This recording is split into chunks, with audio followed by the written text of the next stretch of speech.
So, what is it we're doing tonight? Hanging out. Happy New Year. We're asking the experts, but I guess we can,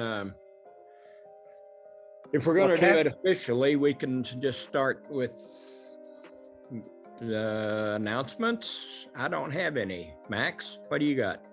Well, we're going to have a scanning and restoring old photos session coming up here. It's going to be on Wednesday, February 2nd. We're going to go through the considerations when you do your scanning, and then a bunch of tricks in Photoshop on how to basically get the destruction out of them, and then maybe even try and colorize. This photo here that you see on your screen was taken probably in 1902, judging by the age of the youngest child. And we'll play with a bunch of photos like that and see what we can do. I have a question about that. That sounds like fun. Yeah. That does sound useful as well. Will you cover smoke damage? Oh, yeah. And my favorite of all is coffee spills. I prefer wine myself, but I don't want to spill it, right? Yeah. I can remember when I was about 4, I crawled underneath a coffee table when they were doing a slide presentation. And I called the coffee spill. And then quite a number of years later, I was restoring the slides that got coffee spilled on them. Karma, instant karma. Seems only fair. Probably instant coffee too. Yeah, exactly. Well said. Well said. I have an announcement. Okay. It's, do you remember that we had the director of the Blue Sky Gallery speak to us, Molly Newhart? And for those of you who don't know, Blue Sky, I think, was established in the 70s in Portland, and it's a gallery dedicated to photographic arts. So they have, not only do they do exhibits, but they also have draws where people can put in images, and people can look at the draws. There's a juried show for that, but they also have community draws, which are open to organizations. And that, I just got the email from Molly yesterday. So I think I can share the screen if you want to see it for a minute. Let's see there. Do you guys see that? Can I, I don't know if I can share the screen. Yep, I got it. Yeah, okay. So basically it's describes what the process is. They will take up to 20 pieces of 2D artwork, photography. So if we wanted to do that, we could get back to Molly, people who wanted to contribute things. I don't know how we would work it or limit it to the 20 pieces. One piece from each person who's here today, just we have 20. So that would do that. And if you didn't show up, tough luck. But other than that, we might want to come up with a way if we're interested in doing this all. Could you forward that email to me? Yeah, I plan to. Yeah, but I just thought I'd show it. So it's a non-competitive. They say you can't put it on your resume, blah, blah, blah, but it's open to organizations. So I will forward that to Rick, or we can, see if we can copy it right onto the discussion, whatever you want to do with it, Rick. But she did, as I said, she did just let me know.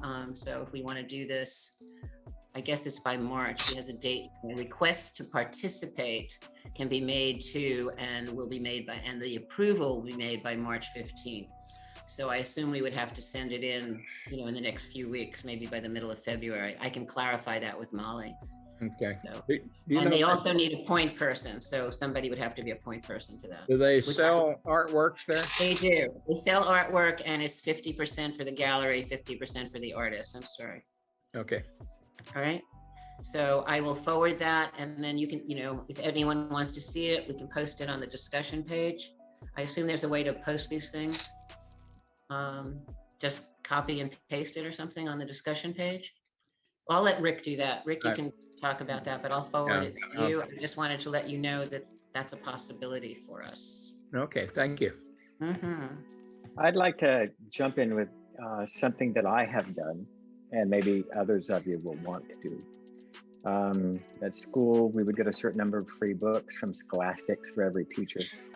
And I found a large number of teachers didn't use theirs. So I would go to them and I'd want their credit. And I filled up my classroom with lots of books because so many didn't. So for me, if you're allowed 20 and you're not getting 20 photographs, I'd be happy to put in more. And I think there'd be other people here that would want to fill that 20 out. Absolutely. Good point.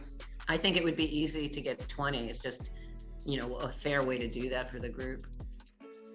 We could do it alphabetically. Alpert, Anderson, that would work.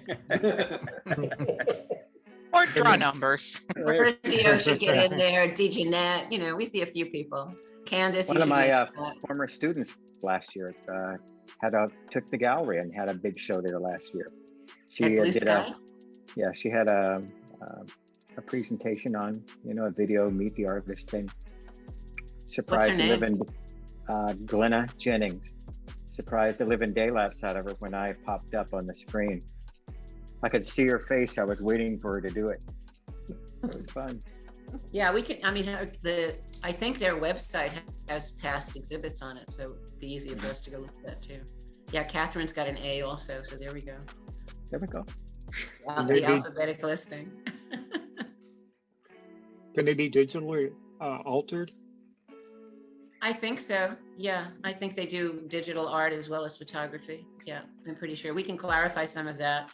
I know their exhibits have a lot of digital art as well as photography. Famous gallery. I've been sitting in on their exhibition committee meetings. They're quite interesting.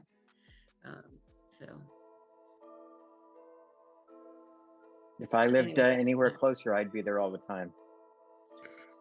Yeah, I will. If I were anywhere closer to anything. I went to Hallie Ford. Hallie Ford, by the way, has a photography exhibit, and that place is empty. We went there. It's got to be the most boring place to volunteer. This poor woman was sitting at the desk. There were in the 2 hours that we were there were the two of us, the volunteer, one person working, and 3 other people coming in and out. And I missed the beginning. Where were you? Hallie Ford Museum right here on State Street. Mm-hmm. We haven't gone out because of Omicron and Delta, but we went there because it's always empty. So, and they have a nice photography exhibit right now called Depth of Field. Have to go down to that. Yeah, it's worth it. It's not going to take very long being. Is it still free on Tuesdays? Yep. Still free on Tuesdays, and I think $4 for seniors and $6 for non-seniors. Yes, so on its most expensive day. So it's cheap for our group, basically. Yeah, you could say, especially on Tuesdays. Except for youngsters like Carol. There you go. Okay, anybody else got anything exciting coming up? At our organizers meeting, we talked about a couple things that we could present tonight, and I have 2 of them. Okay. One is about various websites where people can post their photos, and another is about how to give a presentation at a Zoom meeting. Right. Oh, and I remembered the one talk where I uploaded 7 or 8 photos a few years ago, and I just got a new award for some gold award or something. It's ViewBug. I think what they do is just randomly pick out people every once in a while, send them an email and say you want an award. But not bad. For people who are serious about wanting I was just trying it out and I never have uploaded anything else. But for people who are interested in getting their work out there and get some exposure, there's people from I've got followers from around the world to look at my 7 or 8 photos. It's weird. What is the site? ViewBug, VIEWBUG.com. I've never heard of that one. I don't remember where I found it. It was several years ago. I've heard Instagram gives me a lot of exposure around the world. Yeah. Instagram's because you're a quality photographer. Yeah, that's what gets you your exposure.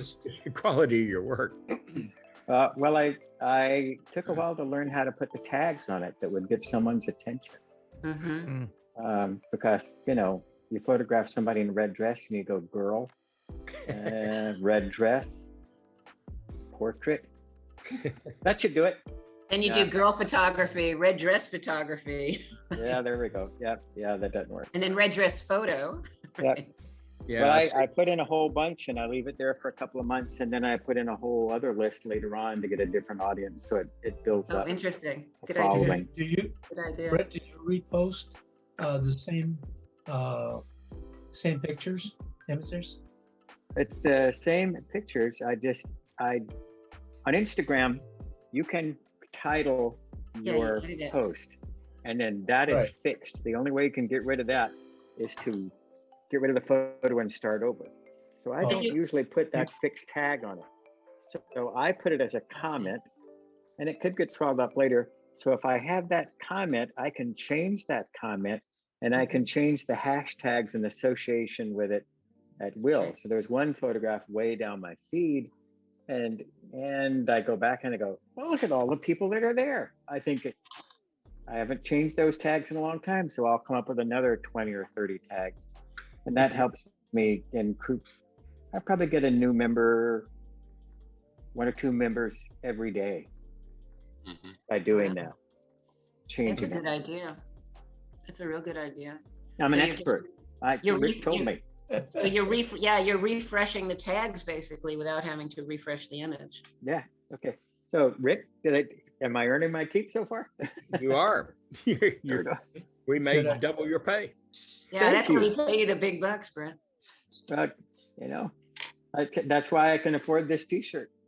There you go. Big bucks. Yeah. On Instagram, I had learned and tried to study the types of tags you need. And so then I started going to really good photographers, and a lot of them didn't have hashtags because they already had people that were interested in them. People were going to go there anyway. So then I started following people that looked like they were up and coming and people that had a number of followers. So I would just look and see which of their hashtags could be applicable to me, and I would steal them. If you go to websites and they say #1 hashtags for 2022, and you go, maybe. But that was how I started getting some different hashtags and some different audiences. And so when I started doing that, my viewers were the usual stuff, you know, people that have a camera sitting in the closet and don't use it. But also I would get European photographers that are good, or Brazilian, or a Vogue photographer, and all those, because over time I found hashtags by stealing. And it's worked for me. How many people are you following in return? Because what I have found is that I get followers, but I know they're following me because they want me to follow them. Mhm. And then it becomes this all day thing on, I don't follow anybody unless I'm interested in their work, because as it is, I probably have 2,800 people that I'm interested in. And so they Wow. get swallowed up. So every now and again, I have to go in and I go through the list of people you haven't noted recently. You can do that. So probably once a week, I'll go through 20 of those and go, I got to go make some comment on those pages because I'm missing some really good work.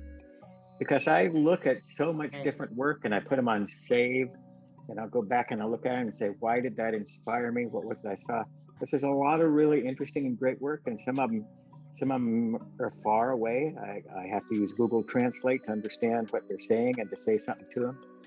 But I found if I make comment to them, to the really good ones, and I make really genuine comments other than, you know, a little flame and a little heart, those little emojis that you put on there, but I put in words what I like about it. Oftentimes these people will come back at me, some really big people and some interesting people, if I'm genuine in what I have to say about their work. So I write a lot of comments. I've never really understood the reasoning for following people and even putting out hashtags. To me, it's so foreign. You know, I don't follow anybody. I look at other people and I look at their work. I don't follow anybody. What do you get out of it? I do a lot of following because I want to see their work come up. I want to see what the new work is. I don't know if who's an interesting person. If Renee Jacobs comes up, she used to be an Oregonian. She's become a successful photographer in Paris, big shows and everything. I make sure that every now and again I make comment to her so that I see her work come up. Or Richie Williams, a commercial photographer in England, all those people. Because something about the algorithm, if I shut up, I won't see their new work. And I want to, a lot of these people, I want to see their new work on a regular basis because it shapes how I think and what I see as a possibility. That's the answer I was looking for. It's shaping your outlook on something. It's your creativity. You're being inspired by that. Mm-hmm. Britt, For me, go ahead. Sorry. I was just going to ask, maybe we could all send or post somewhere our Instagram names. I mean, I don't know how I would find you on Instagram. There's a bunch. I just went on. Yeah, What's his there's a name? bunch of Britt Andersons.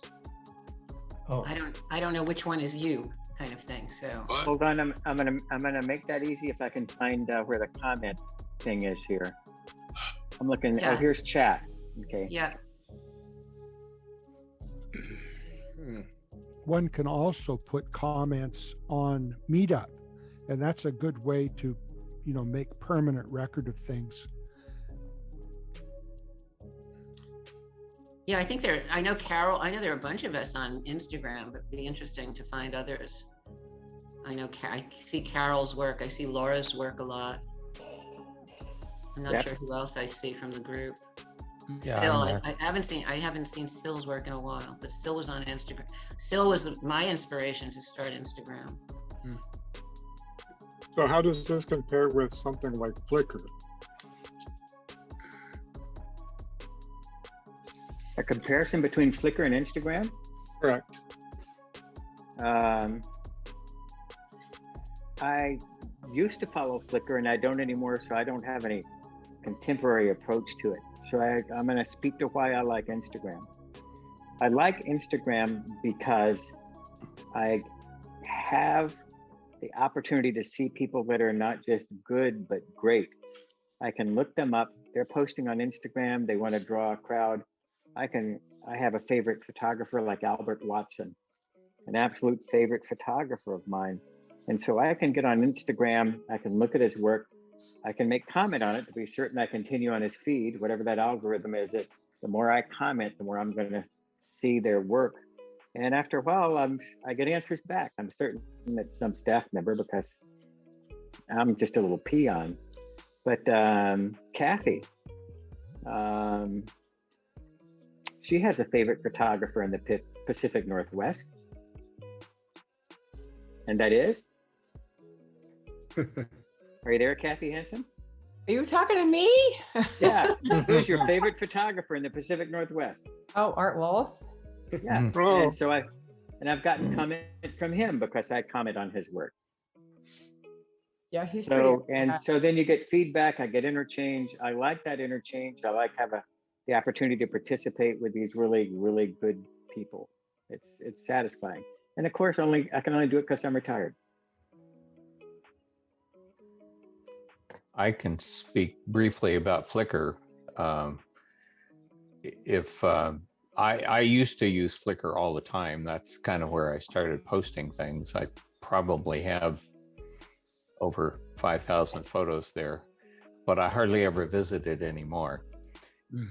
The one thing that the distinction about Instagram and Flickr, Instagram is in many ways a much more social program rather than just photography. And then there's also the connection to Facebook. So if you like that and you want to do that, that's certainly available. Flickr doesn't, to my knowledge, have any other sites that it ties into. But I think it's a good place to look for very interesting photos, and there's just tons of creative people out there. But that was one of the sites that I just like, okay, time to set that aside for a while. Once in a while I still post, but that's about it. I have a Flickr site, and I There you go. tried to pop it here. I'll tell you what I like about Flickr, because I use it differently. I don't go out looking for followers and looking for comments. I'll post a bunch of pictures about an event and then send a link to it to people who are interested. It also allows you to set up albums for particular shoots. And Yeah. it's really pretty easy to do this. It's kind of a web page for folks that don't want to fool around with getting a web page. The downsides with Flickr, one, their uploader seems to be very slow and it seems to fail on a regular basis. If you're doing an upload of 100 photos, you're probably going to have to babysit it because they're not all going to go through. You can upload up to 200 meg pictures, which means your panos can go up usually in full resolution. If you have a paid account, there's a free account that is burdened with advertising and a bunch of other problems. But if you have a paid account, you can upload an unlimited number of pictures, but they keep raising the price.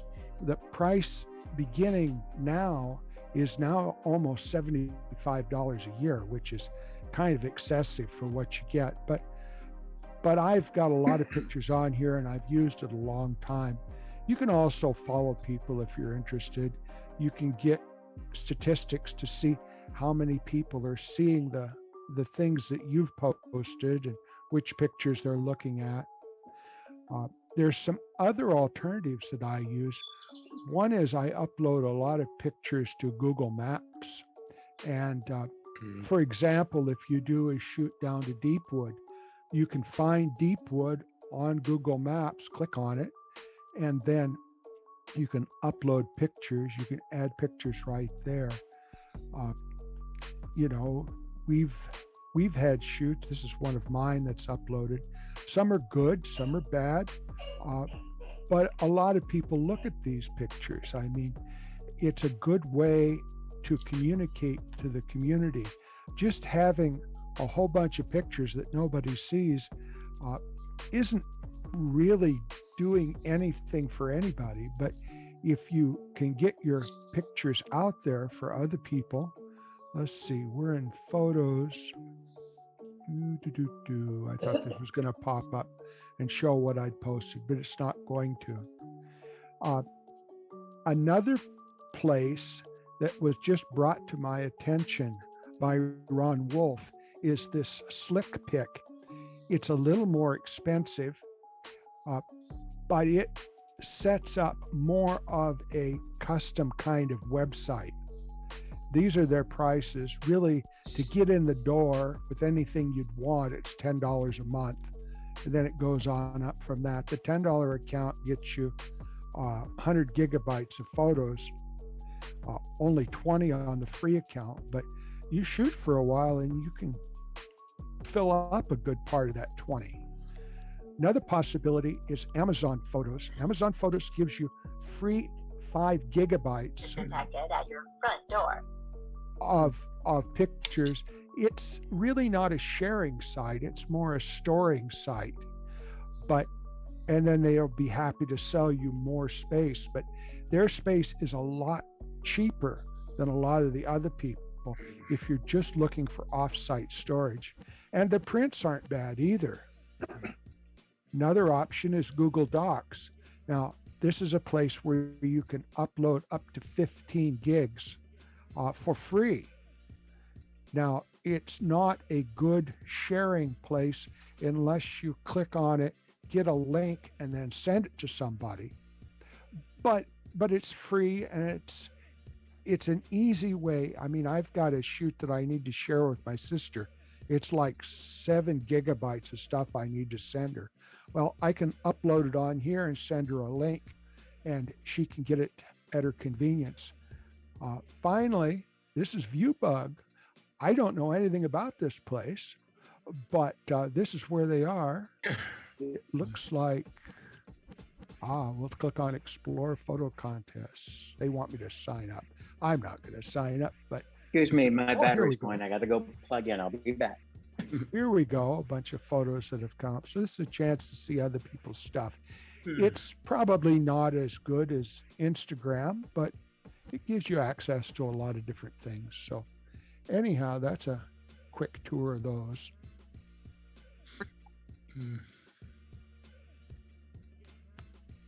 There are some other sites. I know Jackie, when she was with, I don't know what happened to Jackie, but she was using Photo Crowd. And that's another one. It's competitions basically. So it depends on whether you're looking to get followers, it seems, whether you're looking for competitions to see how you rate against other photographers. And then I'm involved. I did a 365 project. I started 5 years ago. I'm still doing it. And it's got followers, but certainly not by any number, but it's more of an instructional site, supportive site, some extremely good photographers, some terrible photographers. You can, again, choose to follow whom you like. But it also comes up with weekly challenges, but they're more instructional. It's not competitive at all. Most of these other sites are competitive or just showing. This is very much a site for learning. And it's a very friendly, supportive community. So that's the 365 project. And that's free unless you want to become an ACE member, and it gives you a few other benefits that don't really mean much. And that's like $9 a year or something for that. And you can post one picture a day, one image a day. And again, you can have people look at your site. I started out posting one a day just to get me into photography more. Now I post occasionally. There are different groups within that group if you want to join that. I just find it incredibly supportive and looking for inspiration. There's always, they do artist challenges where, you find a photographer, they do these challenges. If you win, your prize is that you get to choose the next challenge, So if it's an artist challenge, for instance, it would be, I really like this photographer, shoot work in this photographer's style. And then you might have 15 entries. This is not a massive group. You're not getting thousands of entries. You're getting 15, 20 entries. There's a vote on them. The person who wins gets to choose the next artist to follow. So it's just a very friendly, supportive group. Very different. I don't like the competitive groups. I'm not comfortable with that. What was the name of that again, Madeline? 365project.org.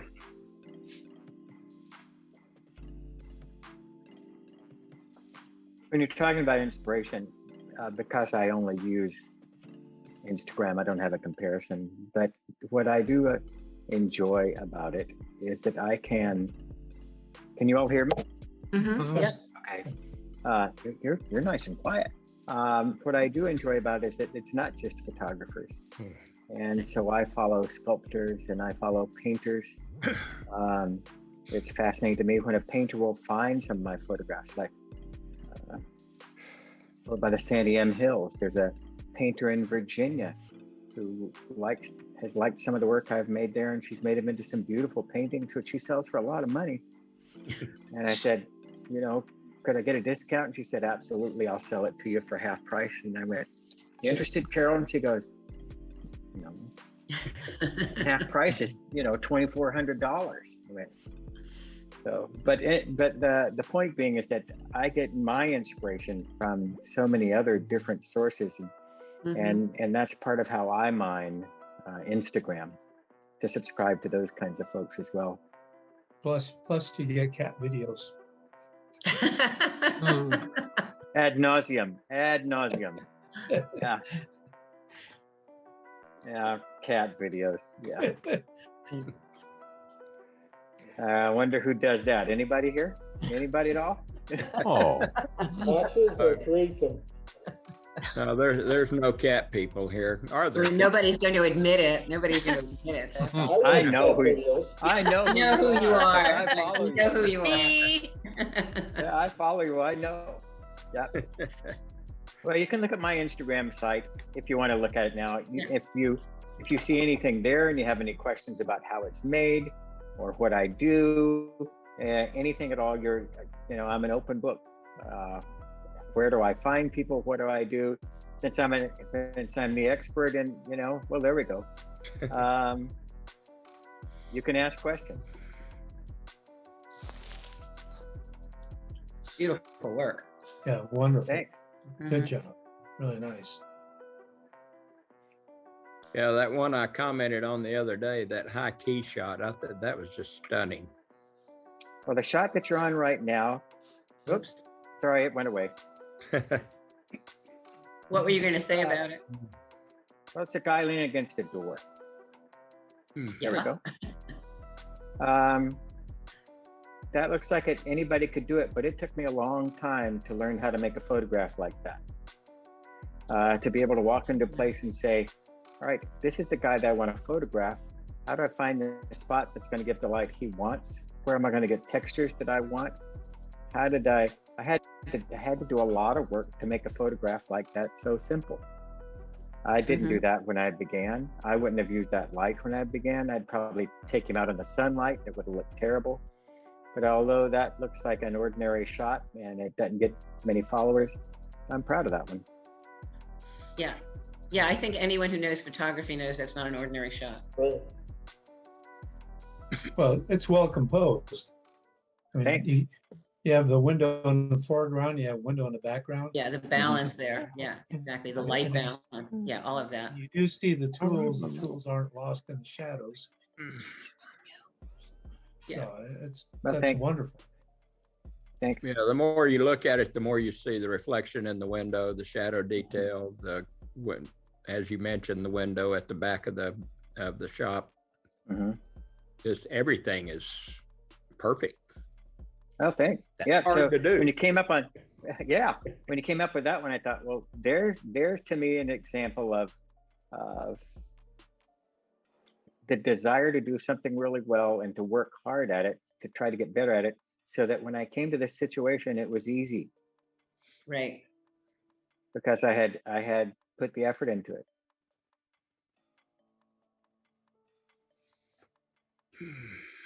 This is cool.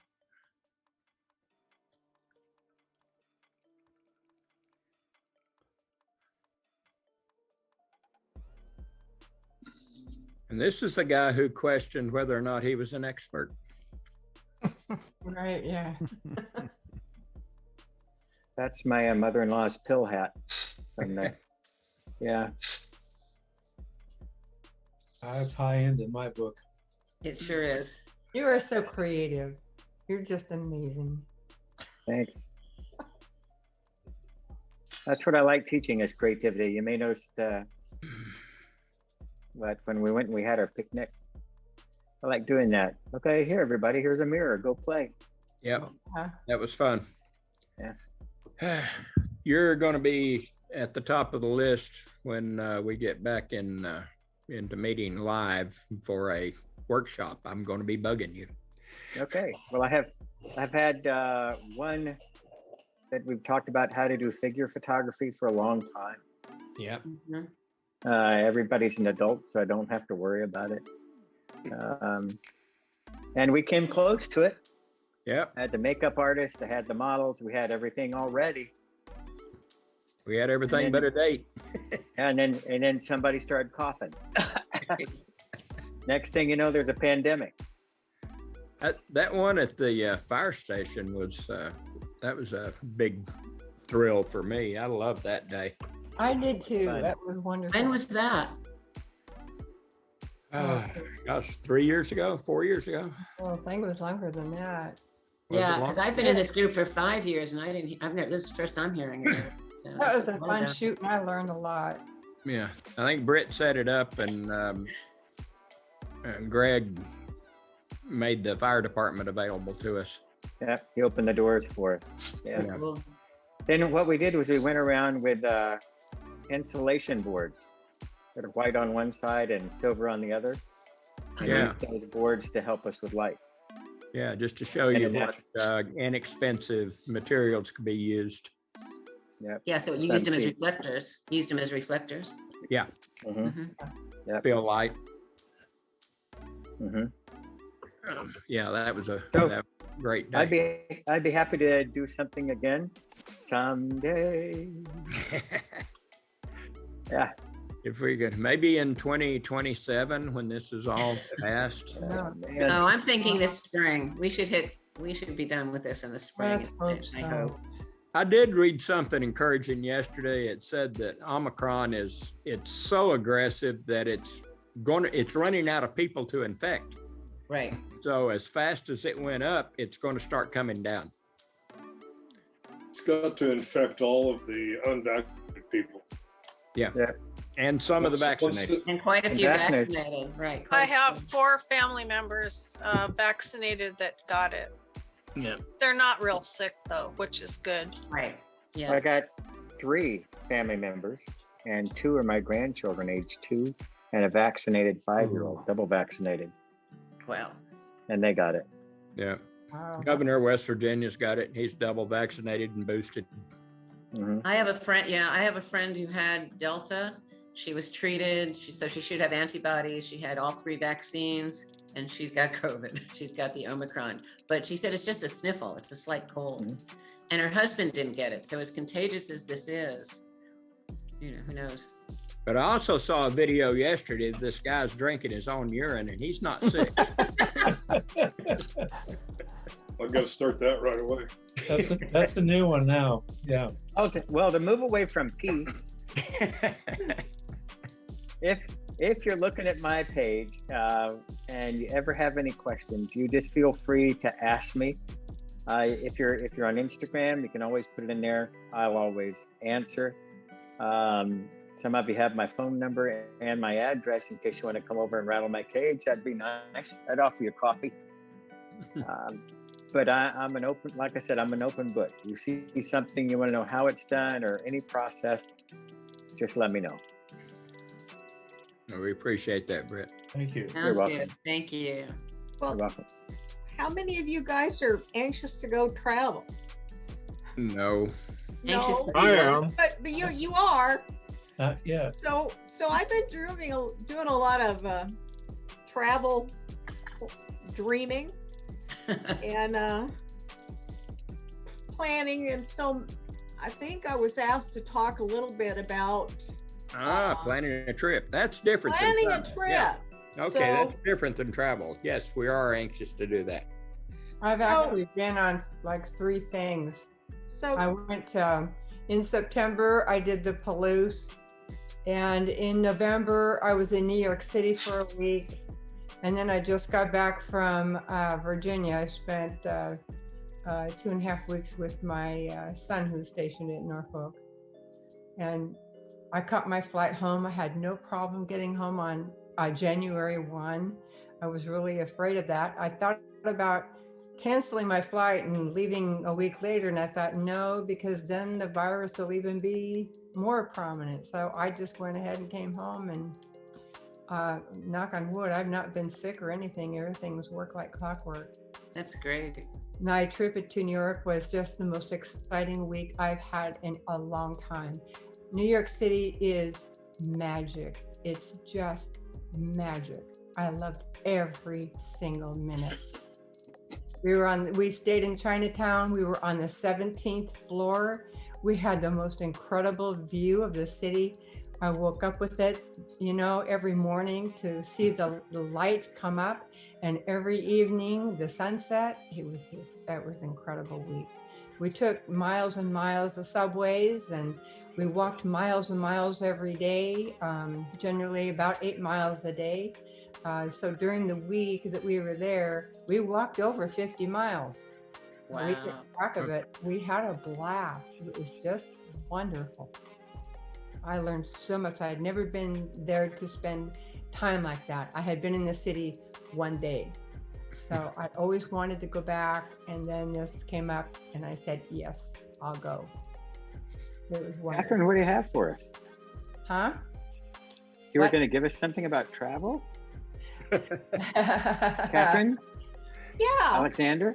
yes, yeah. I was gonna talk a little bit about travel planning and what I do, because I'm not much interested in getting on an airplane, although there are a few places I'd like to go. But I've been doing some work with Google Maps. So this is Google Maps. You go in I'm actually do most of this on my computer, and I'll explain why. But for those of you who don't know, I live right here by Kubler and Sunnyside. So when I get to thinking about, okay, where do I want to go? One of the places I've been thinking I really wanted to go, in fact, I wanted to go last spring and just couldn't. So I have created a map in Google Maps, and I know Max has done this. He shared maps with the group for some of our photo shoots. But you go up here and you go to your places, and then you click on maps. And then this is a list of maps I have created.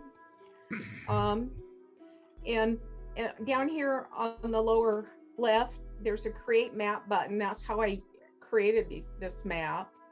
And so I have a map of Eastern Washington and the Palouse. And it opens up. You can see I have a bunch of tags in there. And then it says open in my maps. And that actually allows me to go in and edit this map layer so that I can find places that I would like to go to over in the Palouse. For example, we have Steptoe Butte, for example. So that shows up right there. And you search for it, it just shows it there. So you have these tags, and it gives you geographic coordinates, but you can also edit this. So this allows you to like change the name, and there's a field where you could put notes like photograph, let's see, best time to photograph. Photograph Red Barn to the south. Right. Yeah, okay. Anyway, you could add notes in that very easily. Okay. And you want to find a particular place. Let me see here. I was gonna add, I'll delete this one and then I'll add it back. So you want to add Palouse Falls so you don't miss it. So just do it. I've searched it enough, it knows what I'm looking for. So you click on it and it comes up, and you click on add to map. Okay, and once again, you can edit. And now you have Palouse Falls on your map tagged. Now, I know there's a way to add images. Like if you've been there and you photographed this, you could actually add an image here.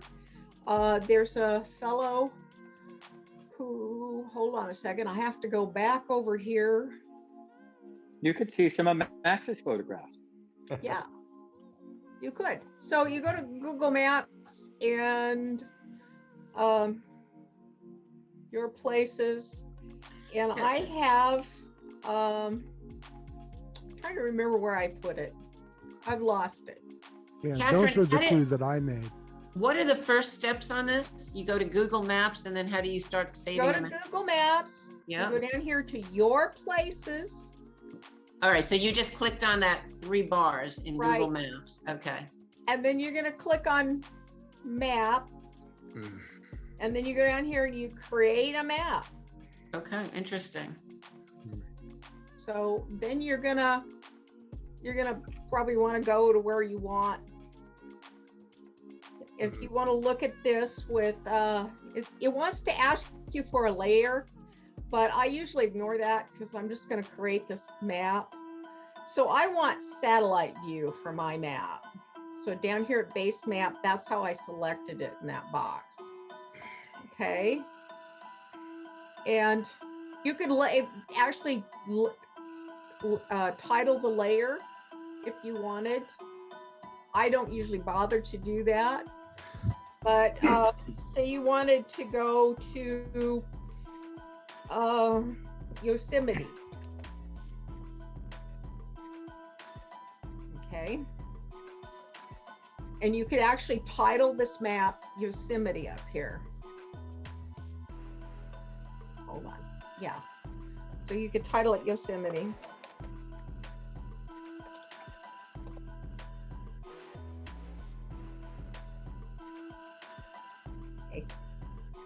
Okay. We're gonna save that. Okay. So now you have a tag in here for Yosemite National Park, but there are places in the park. Gotta get down here to. I'm lost. Hold on. I zoomed in too much, and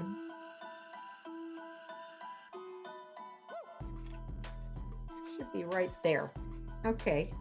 So you could actually go in here, and a lot of these places, they have an icon. Google Maps gives you an icon, and you can just click on it and add it to your map. So you don't have to do anything. So now you have tunnel view on here. And then there's valley view.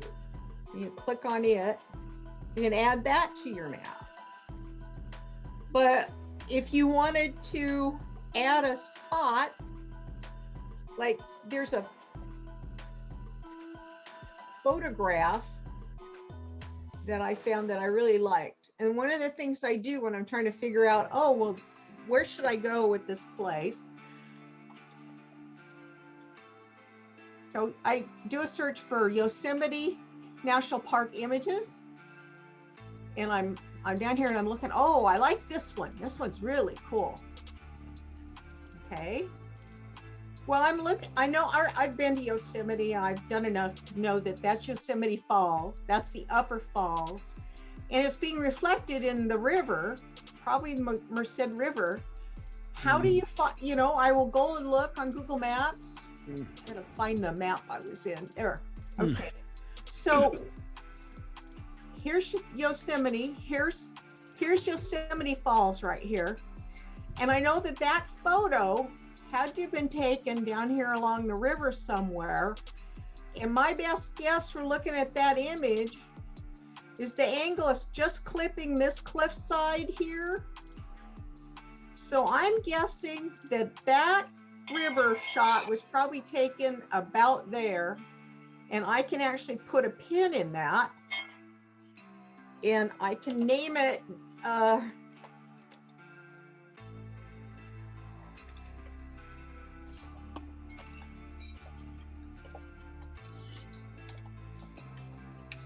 okay. And I could even note what time of day I think that photo might have been taken. What do we think? Looks like the light is kind of off to the, I would guess it's coming kind of from behind the photographer here.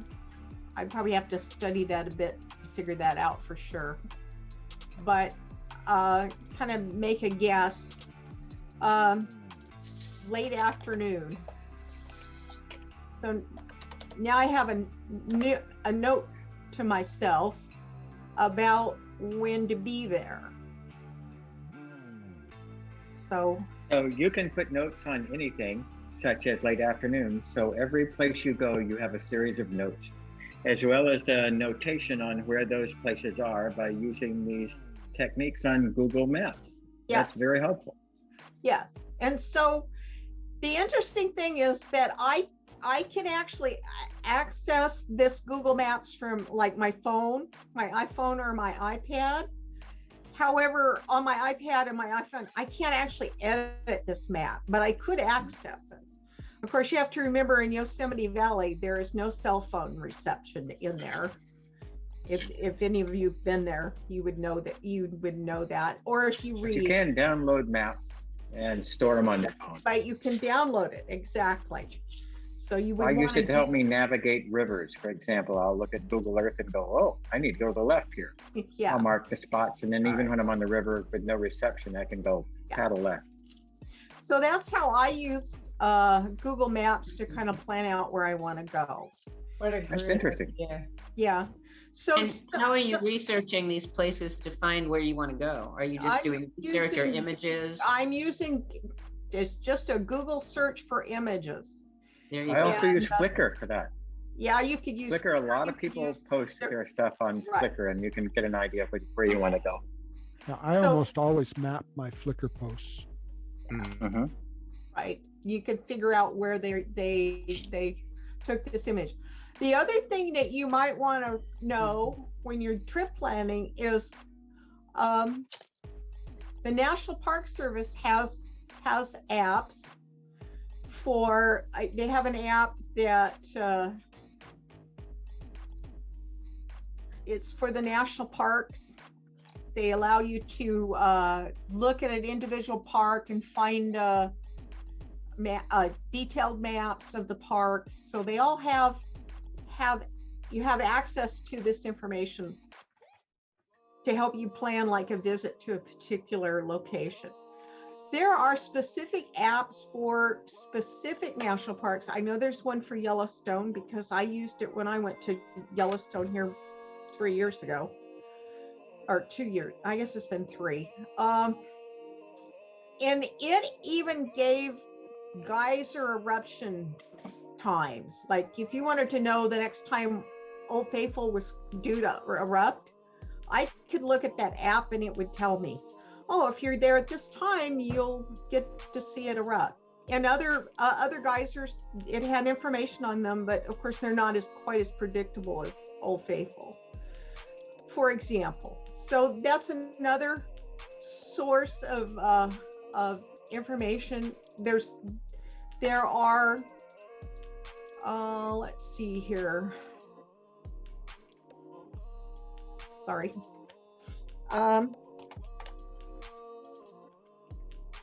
Travel Oregon has lots of information about our state. If there's somewhere in Oregon you want to go, places to go. Seven Wonders website is helpful for that. Yeah, there are lots and lots and lots of information on this particular website. There's lots of other websites that you can look at. And I think it's really a matter of just kind of sitting down and wading through a lot of stuff to try to help you figure out what is it I want to go see and photograph? When's a good time to go? Where are you going to stay? When you go to the Eastern Washington and Palouse, I have on my Google Maps, I have actually plotted out, where's Colton? There's a camping area at the Whitman County Fairgrounds that I found on the website for Palouse. I think it's the Chamber of Commerce's Palouse travel information. And there's a campground right back here in the back. They have RV parking and stuff back here. And there's also a map just for photographers to the region. Yes, there I spoke are. to the woman who came up with that map, and the city council stole it from her without giving her any pay. Yes, but it's a very detailed map. It is. The so when you do a Palouse photography map search, I actually have found a let me see here. Photography guide to the Palouse. There it is. Yeah, there are different websites. This guy has information. There's this Photo Hound. This is how I found a lot of the sites on the Palouse. Is he doesn't tell you where these spots are. I think he wants to sell you tours and stuff. But like this Armorado Road Trucks, well, I just went into Google Maps and I searched for, sorry, I got Smitty windows open. I'm having trouble figuring it out. So if you go in and Well, I got a good sense about what you're talking about going through and doing that necessary work, and then creating your tags and then giving captions to your tag. That's a good piece of information. Right. Yeah. So there's a lot of research that you can do before you go somewhere.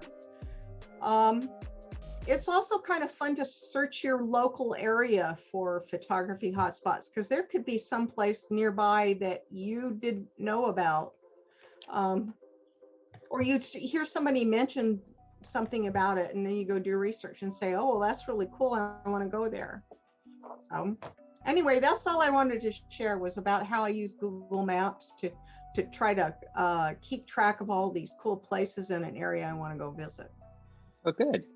I'm looking down below and I see that Brett is here, and you guys gone? I'm here. We're here. Everybody's here. Okay, I just got shut off, said the meeting was over. Well, Brett's there and he's been posting some wonderful photographs. He may have some tip about Yosemite. I looked at his work, and then I went to the Ansel Adams gallery to see what the winter photographs looked like by the people that were there, Ansel Adams, John Sexton, and other well-known photographers. And Brett's been cranking out some pretty good stuff. He's probably going to be able to give us tips on where to go and to get shots in the park. I have an additional comment to Kathryn's maps usage here. If you find an area that you like, that you're planning on visiting, you can use Street View, and you get right there on the ground, and you can pan around and you look at the scenery in the area and find some interesting areas to photograph. I did that up in Astoria. I found a way to get up in the hills behind the Migler Bridge and take a picture down along the bridge all the way down to Washington. And it was a unique view that I didn't see before. The only way I found it was getting on the streets with Street View and driving up and panning around, and I found exactly where I wanted to shoot. So cool. It's another tool in the Google Map search process. So when I'm going to travel someplace, I subscribe to the Instagram sites for that place, and I start getting feeds. And I will establish conversations with the ones that produce the best photographs and say, wow, where'd you do that? Good way to do it. Before everybody So gets, Britt asked about Yosemite. Yeah, Brett? Well, I was just going to say, one thing is to be prepared for the unexpected, because I was just visiting relatives in Central California and saw that it was going to snow 3 feet in Yosemite. So made a reservation for one night. And fortunately, I had my tire chains with me because they were required. And I mean, it was magical up there. It was phenomenal. But I'd been before. One thing I found with landscape photography is that it's usually not the first time that I go that I get, the best opportunities. You kind of scope out the area. And so I knew, like, this spot where my picture is along the river, there's no, trail markings or anything. That's kind of a remote spot. It's east of Cathedral Beach, and you got to either walk up the beach or know that the next little pull out to the east, you can go down a hill and get to that spot. That's one of my favorite spots in the valley. But it was interesting with the snow, because half the day or 3/4 of the day, you couldn't see any of the rocks because the clouds were all so low. So I had to wait. I knew the weather, and I waited till the snowstorm kind of passed and the rocks opened up. But you just got to be ready, and you got to. I was moving around quite a bit, actually, because if you pass a spot, it's 10 miles to get back there, going around the one-way roads. Yeah. But the way I found this spot initially, there are a number of books, and there's Photographer's Guide to whatever. There's a Photographer's Guide to Oregon, a Photographer's Guide to Yosemite, and they often, list special spots that are kind of out of the way, or you might not otherwise discover. And so I think those are helpful, and I've used them a lot. Those are just some tips that I have. Be ready for the unexpected, and do your research and try to visit places more than once.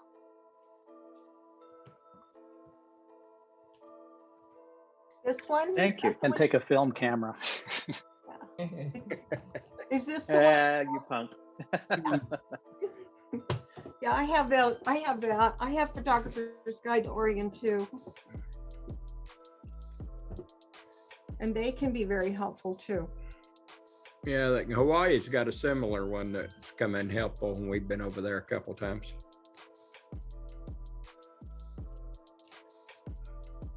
Okay, before everybody Well- gets too tired, let's go ahead and get this group photo. I'm going to go ahead and take a screenshot with everybody here. So if you want to scooch up to your camera and look into it before you. mess this up Okay, here. Mr. DeMille, we're ready for our close-up. So everybody ready? Yep.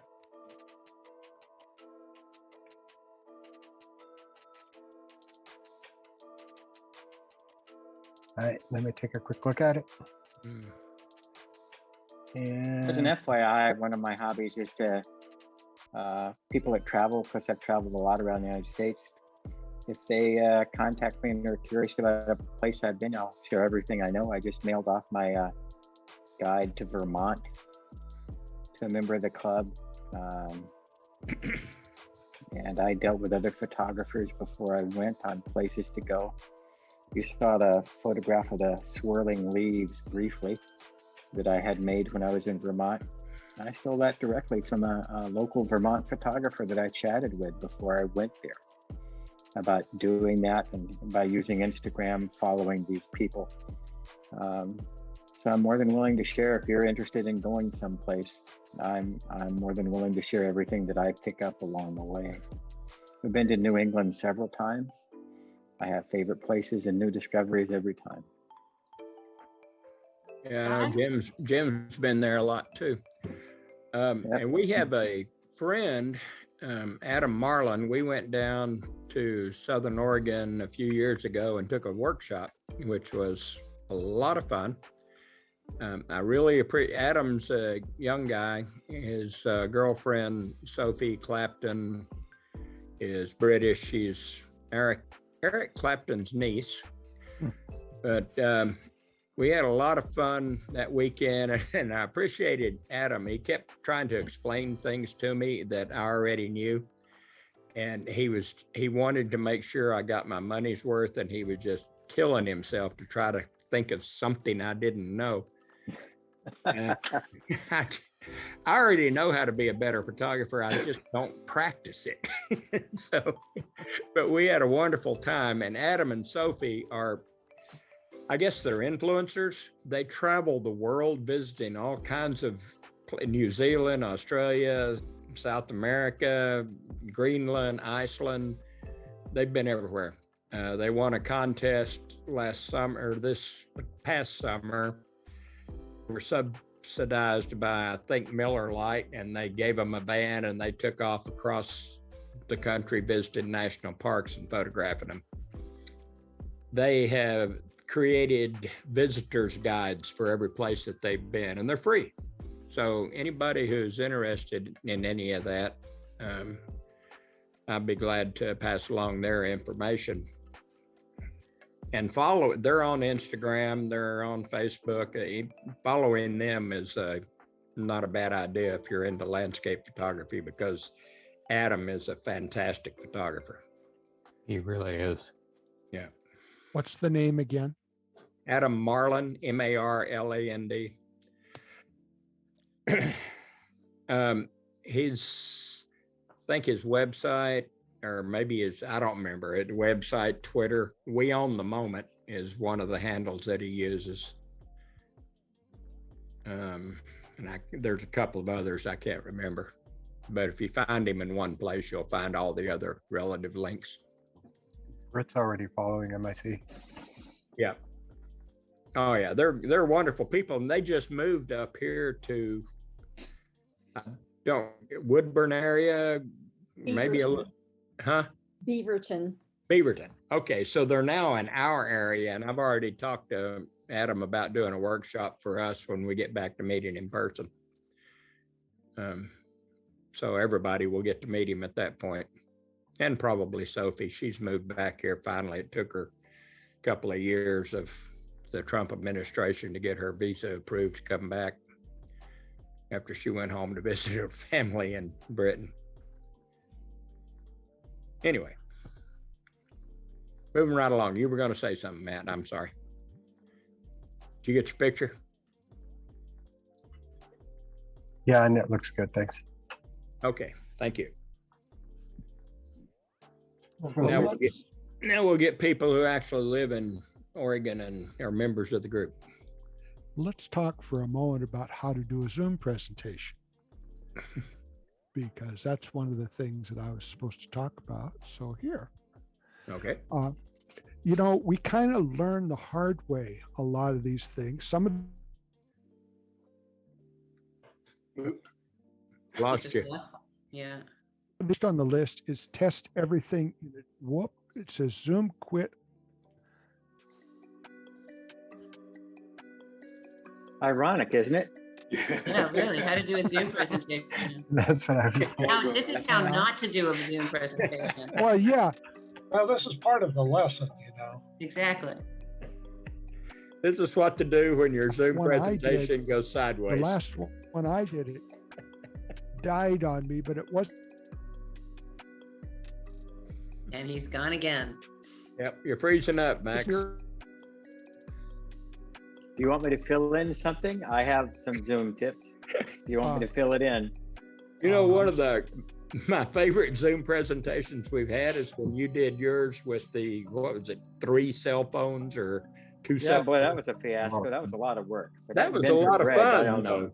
You had Greg working as your studio cameraman, operator, and switching man. cameras. That was fun. Couldn't have done it without him. Yeah, we did a lot of testing and a lot of fails before we got there. Yeah, you guys worked your butts off, but you made a great presentation. I love that. Thanks. Hey, We I have a have question. had a number of people who tried to give presentations that couldn't make their applications work and didn't know how to go backwards in their applications. If something stalled, they were stuck, and you want to practice enough so that's not going to happen to you. The other thing that's good is to have tabs open and ready so that if you want to show something, all you have to do is click on the tab to bring it up. Now, second part of presentation, you don't need PowerPoint. Use the application that you know. Now, I'm not a big fan of Lightroom's slideshow module, but you can go in the library, and if you hit the F key, it pops out full screen. You can also get the images that you want to use in a collection in advance, and so you don't have to go looking for them. This, what I'm doing now, is off of my word processor. I didn't make anything fancy. I just typed it up, set a large font so that you can see the screen, and it's all you need. Now, I want to go to page 3. Plan in advance. You see the outline that I wrote. It's much more effective when you're giving these presentations to use your outline as a guide and then talk more or less spontaneously as you go along. There's nothing worse than watching a pre-recorded presentation. You know, I've also found that you don't ever get through as much material as quickly as you think you're going to. So don't get in a hurry, but don't plan to get through nearly as much as you think you're going to get through. Handouts are really good. We can put notes into the comments on Zoom, or we'll put them in as comments to the meetup page. But if you got a whole lot of things like web pages or camera settings or something like that, people aren't going to be able to write it down, and people can't read the screen and listen to you talk very well at the same time. So it's better to have a handout that's got the fine stuff. When you do a presentation, you're going to be working with an organizer, and your organizer is going to want to know how long you think you're going to talk. So time your rehearsal so that you can give that advantage. If you're sharing your desktop, remember, the people watching can see everything on there, including the links to your cat videos. And if you want to share your cat videos, that's fine. But remember, if you share that screen, people are going to see what's there. And the mistake I made on one of my Lightroom presentations is I run with 3 screens and I use Photoshop on 2 of them. And I was trying to flip back and forth between 2 screens, and that really was hard to do. So have it all set up to run from a single screen. And the final point is have fun. You know, we're nice people. We appreciate the presentation. So you're not going to get cut to shreds, or at least I hope not. So just come and share what you can and enjoy the process, and we'll all appreciate it. If you've got something that you would like to talk about, it's no secret that we can use presenters. So step right up. So that's the little bit that I put together in response to the organizer's cue to do this. Yeah, and to build on that just a tad, if anybody has an idea for a presentation they would like to do, but they don't in touch with us. We have Max, Matt. We've got people who are skilled in these technological areas that can help you out. Like Britt was mentioning, Greg Rains helped him set up a pretty complicated setup. I don't even know how he did it. But, yeah, don't try to do this alone unless you've been through the mill a few times. Even if you know what you're doing, having a second person, Matt has been really good for me, being just a second person who can handle the messages, who can handle the recording. It makes it a lot easier to do your presentation if you're also not trying to run the ship. Right. Yeah, that's been we've tried to get that message out for several years that we're here to help. We have people who have done these things. So and even when we get back in person, the same thing applies. I've helped people put together slideshows that didn't know how to do that. And we've had some really good presentations, and I'm no expert, but we have and do these things. And as Max mentioned, we need people who are going to be presenters. Gordon, be thinking about this. What are you going to do for us? Well, I'm not going to do a Zoom one, but when we get back to meeting, what I did last time, I gave people a list of things I could do, and they picked what they wanted, and I did one. I did infrared, I did optics. Yeah, the optics was, I don't remember if I went to the infrared or not. The optics was impressive. You didn't go to the, well, maybe you do the infrared again or something. No, there's a lot of new people. I mean, we could do them all over. I've still got the PowerPoints from them, so. Yeah, we can. There's absolutely nothing wrong with rerunning presentations we've had in the past, because like you say, we've got pretty much a whole new group. I know people started doing their own infrared after I gave that presentation. I saw several people in the club that started posting infrared pictures, so I know it had some effect. Yeah, I see a lot of them. Yeah, I think that's a great idea, because I don't remember some of these. I might not have been around, or even if I was around, I really don't remember them. That's pretty sad. So it was really good.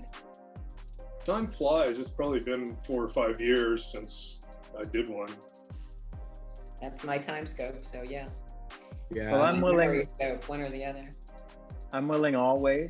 I have in-person things that Rick and I had talked about to do, but I'm always willing. The simplest thing that I would do when I was a teacher, I would have a class where I would simply show my photograph, describe them, and people would ask questions. And a lot of people just like to get some of the how-to behind photographs. Mm-hmm. I would like to have some of that. If you want mine, that's fine. But I have work that I see some of you all produce, and I would like to have some of the how-to back there. Not that I was having lunch, but this is how I created this. This is how it was made. Remember Jim, early on, he went over to Eastern Oregon and he posted these glorious photographs that he had of the green rolling hills. And I remember asking him after he made that presentation, I said, how did you do that? And he said, well, you go on the hill that's on the map and you get lucky with the weather. Yeah, that's how I did that. And I went, dang, Can go to we, the place that's on the map. Go I figure. remember one of Jim's photos, Half Dome maybe. It was just wonderful, and he had scouted everything out, went out there, set up, and was disappointed and folded everything up and started back to the car and looked back over his shoulder, and the light had changed. Yeah. And he went back and got this wonderful photo. The Hey. lesson was look over your shoulder. Don't ever leave too soon. That's the problem with a lot of people. They think, oh, sunset's over, I'm gonna leave now. Just after you Don't leave, give up.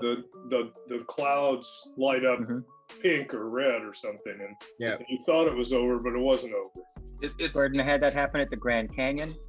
I was at the Grand Canyon. It was winter. It was freezing cold. I almost lost my aluminum case over the side because, you know, it slipped.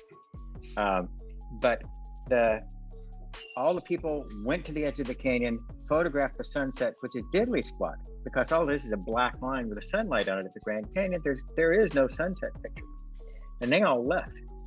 But I had talked to the ranger and about what to do. And the ranger is the one that gave me the clue. They left. The color of the sky began to change. You began to get a volume of light in the sky that was similar to the volume of light at the bottom. And then the moon came up. Carol and I were the only ones there because we waited out. About froze my patootie to get just right off. I'm sure if I'd touched it, bang, I would have lost my feet, my rear end, all that would have just cracked right off. But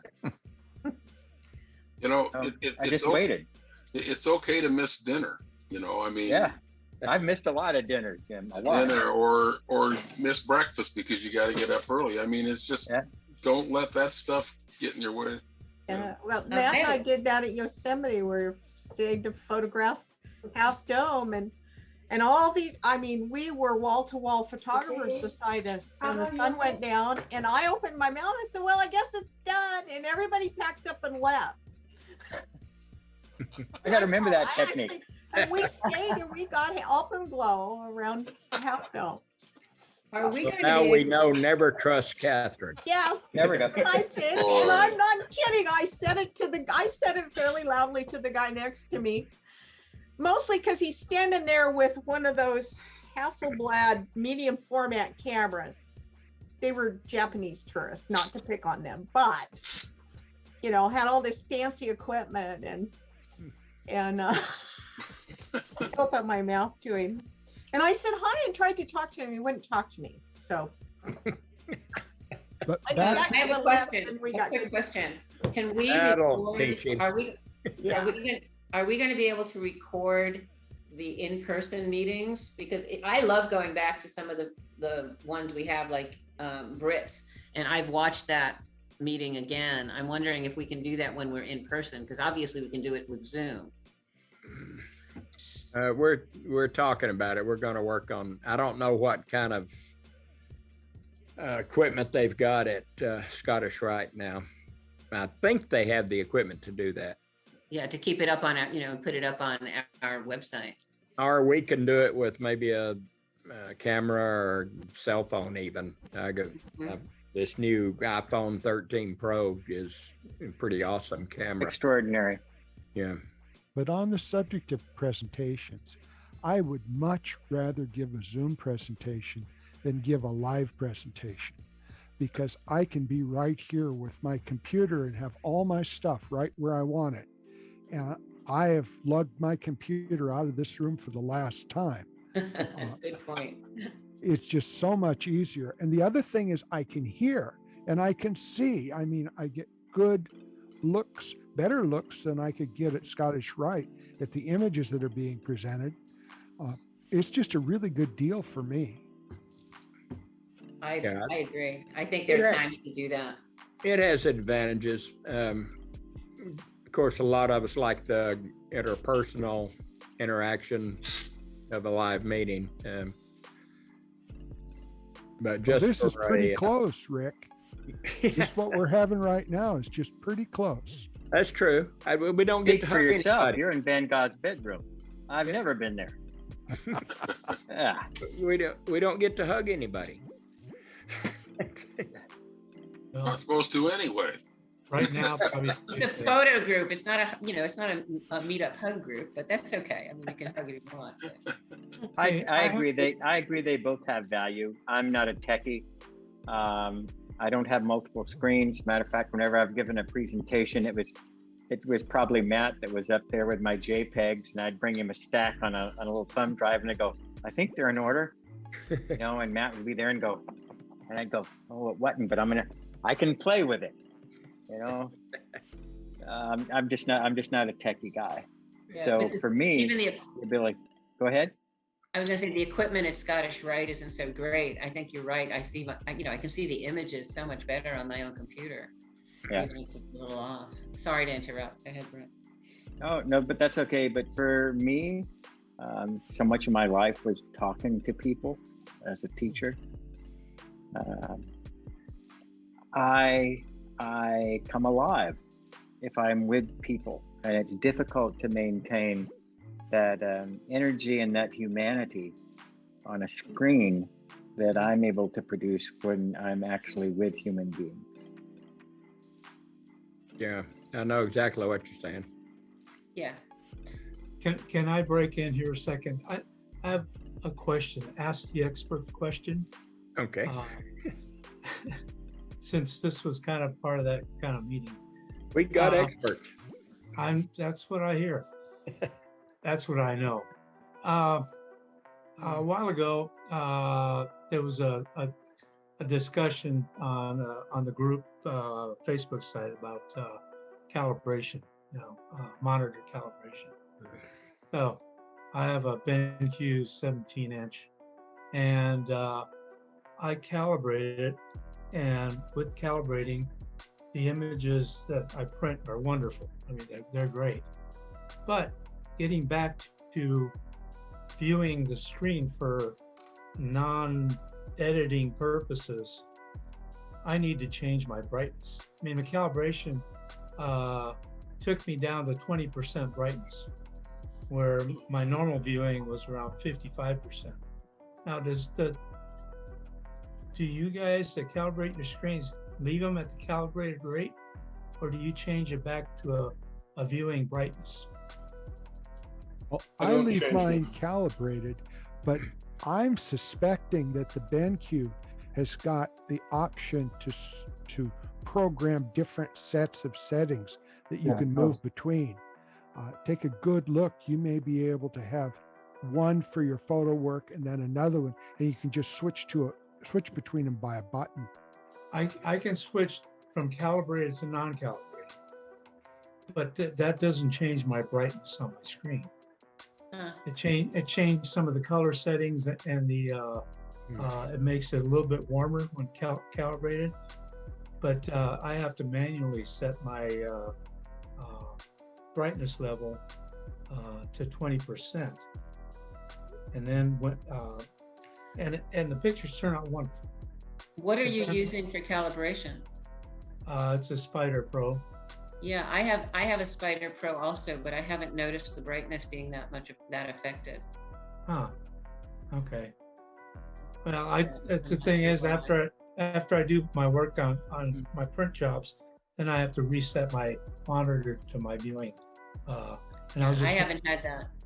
I was just even wondering. With the Spider Pro. I think it's the Spider Pro 5 that I have. Yes, I would turn the brightness back up after calibrating my old monitors, just because I would find it to be too dark. For doing the editing and printing, they would come out fine. But afterwards, when I would go to do my regular work, it would be too dark. Now I do most of my stuff on the laptop, so it's much easier. But before it was on the just a regular desktop monitor, so I tended to not do it as much. I tended to not switch back and forth. If I knew it was going to be on a image I was going to print, okay, good, I'm not muted. If it was going to be an image I was going to print, and I happened to have not already brought it back down, then I would bring it back down. Otherwise, I would say whatever, and I would leave it where it was, just because I'd get lazy. Yeah, that's kind of what I do now. I mean, if I got to do work on some images that I got to print, I revert to calibrated mode and bring my brightness down. But then when I'm doing general viewing and general work on my monitor, I bring my brightness level up to 55 compared to 20 calibration mode. I use this, I don't know if you can see it, Color Yeah. Monkey. And I haven't had any problems at all with having to change my calibrations. I use the same screens, the calibrated screen for everything. Okay. Well, incidental, because I publish online and I hardly make any prints. Nobody in my family wants any more. And if anybody's going to buy one, then I send it off to commercial lab because I'm colorblind and they fix things for me. But the brightness is an issue, which is what I thought of. When I'm editing it on my screen, if I use that on a social media platform, it's way too dark. So sometimes I will make 3 lighting values. I'll go to Instagram again because that's what I use. And I might quickly post 3 different brightness values in the same image and delete 2 of them. I've done that before my calibration. Yeah. So I'm getting better at it.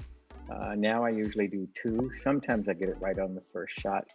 But generally speaking, I have to crank up the brightness and some of the contrast as well whenever I'm printing something online. Yeah. Well, thank you for your input. I was kind of baffled why I had to do that, but apparently some of you do and some of you don't. So. Well, I must say that your screen's given a nice catchlight in your glasses. It looks good. Yeah, there we go. It looks good.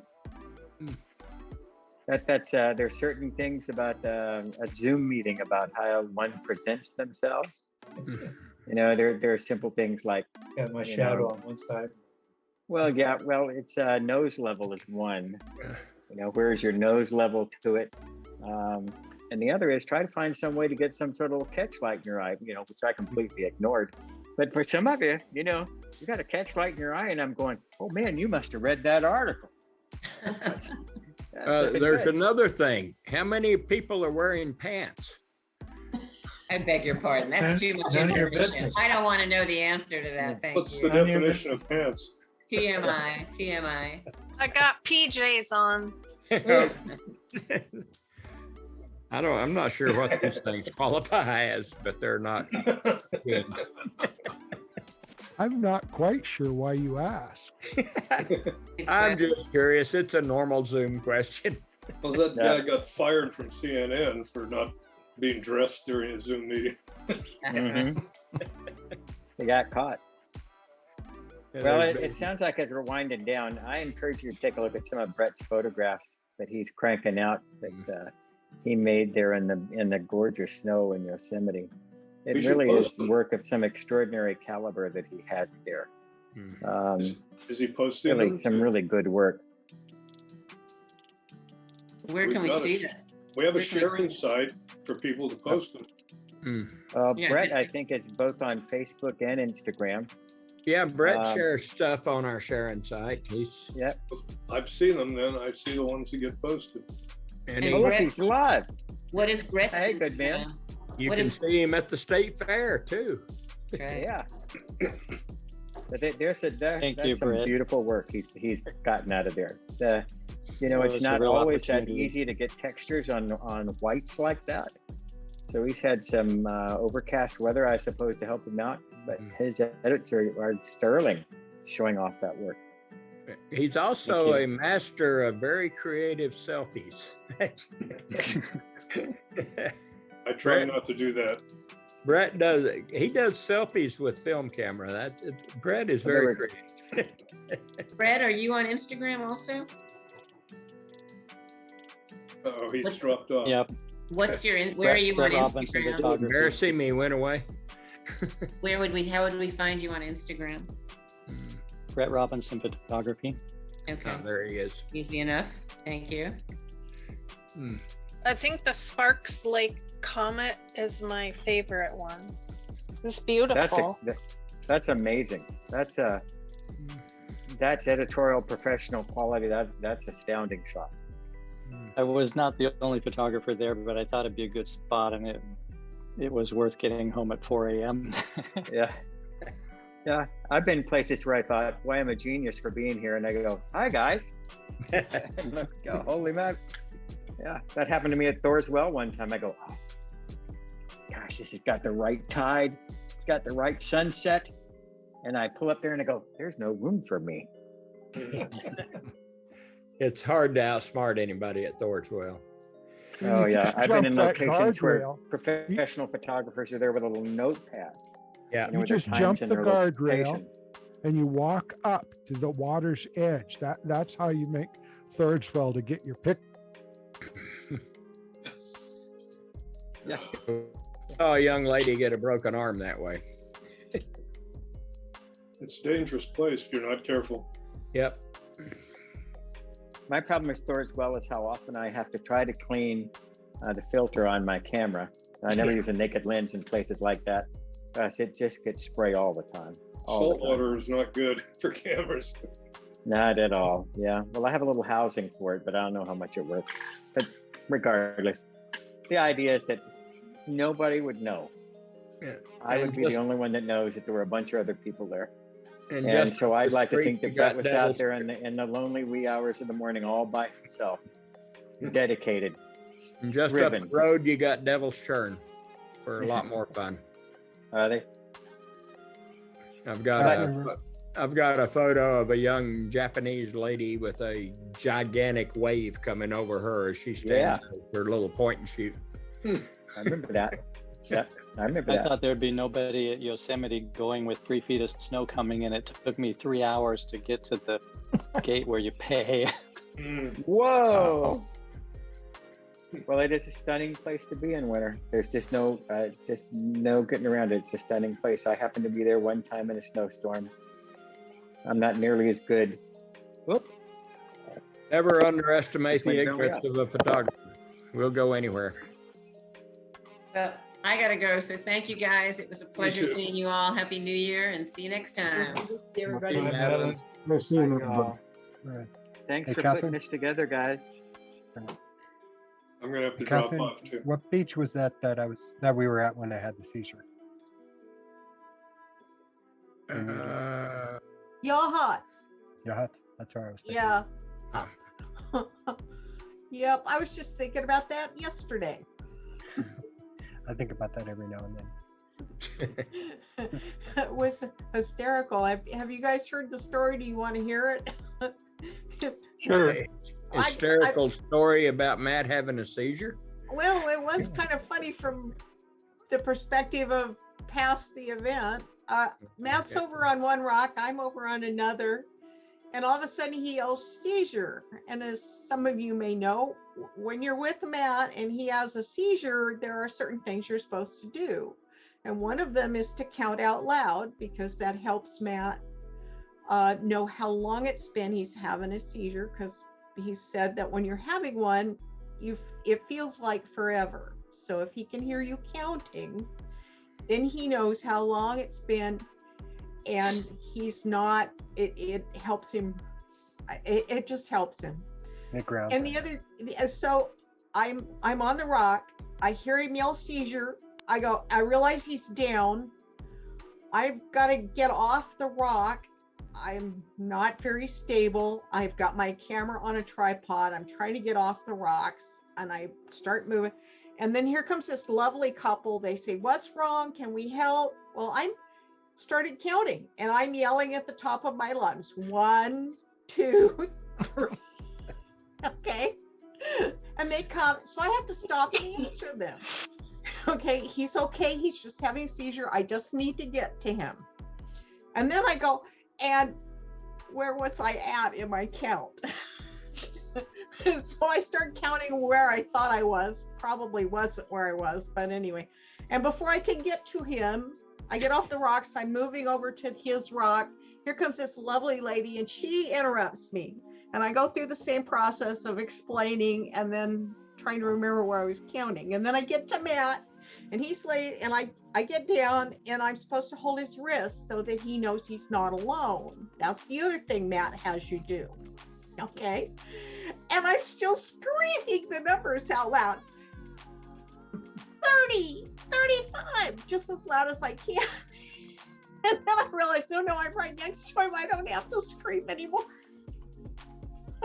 Anyway, his seizure stopped. This lovely lady who came over, she was very helpful and stayed with Matt. And well, he recovered and I gathered up our gear. And then when he got up, camera. Yeah, she helped us get all the gear and Matt back to the car because at that point he's not moving very fast. So, yeah, it was a funny story. Did anyone call for any help for this crazy lady screaming out numbers? Oh no, I would. The people who approached me, I actually explained that he was having a seizure and and that he likes to know how long his whole process of trying to explain what you're doing and why you're doing this crazy thing. Matt and I have gone to the coast a couple of times and he's never told me I was supposed to do all that stuff. So that's good. Yeah. I'm laying in on this rock. I'm laying in a puddle of water, flopping around like a fish out of water. Yeah. Well, actually, I guess I was laying in water. But then we get up and we climb up back up these steps onto the into the parking lot, and my clothes are soaked. Of course, I didn't bring any more. As I wasn't planning on having a seizure on the coast. But then we go to a restaurant to get a bite to eat. So I have my coat off and I have it wrapped around me, trying to hide all my wet clothes because it looks like I just completely let loose in all my pants and such. It was bad. But good memory. I guess. That's another funny part of this whole story. Huh? Yeah. Anyway, you got to work on your funny stories, Kathryn. I thought I told it pretty good. I don't know what was so funny for Matt. Bye, Phil. Bye. Bye, Phil. Bye, y'all. Bye. I think I'm gonna sign off as well. John, nice to see you. Good to see you all. Did anybody notice that? Oh, it's yes, shorter? much shorter. Very nice. Oh yeah. Your wife looks good. Wait, I chopped it all off. Did you do what I suggested and put it in a bag? I saved it for nest material. Birds for next year. Good job. Yeah. Sitting out in my shop. They will use it, I swear. Well, good. Birds, bees, all kinds of critters use stuff like that. My legacy will live on. Yes. Wow. All right. Take care. All right. Good night, John. Bye, John. Nice seeing all you guys again. It is nice You to see you, too. Jim. Yeah, good to see you out, Jim. All right. We'll see you later. Okay, Okay. bye-bye. Bye, Take y'all. care. I'm Bye. gonna go too. Me too. Sorry, I Bye. can't tell a joke, but anyway. That's funny. I was laughing. Sorry, Matt. Thanks. Everybody was laughing. It was funny. I mean, I can just hear her yelling the numbers out, and I'd be laughing. Sorry. Yeah, everybody but Matt was laughing. Good. Well, Oh no, it was funny. He mentioned. I wouldn't have told it, except he mentioned it. She's running across the beach yelling numbers. 1, 2, 3. It was funny. Oh, that is funny. It was. Okay, I'll bye. See you guys later. Bye-bye. All right. Take care.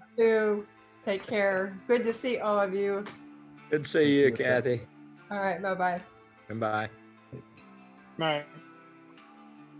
Oh, I'm sorry I monopolized the conversation. Yeah, you can't get you to shut up. What's up with that?